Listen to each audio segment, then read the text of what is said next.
For practice exercise 3.1, we are going to use the data set 1 from Appendix B, which will look like this.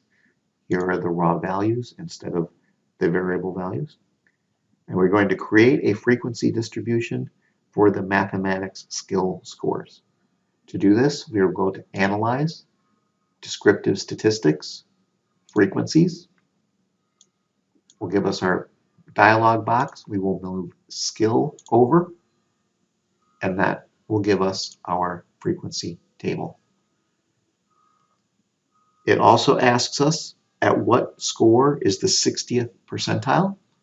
To do this, you can take the cumulative percentile column and pick the first one that is equal to or larger than the value that you want.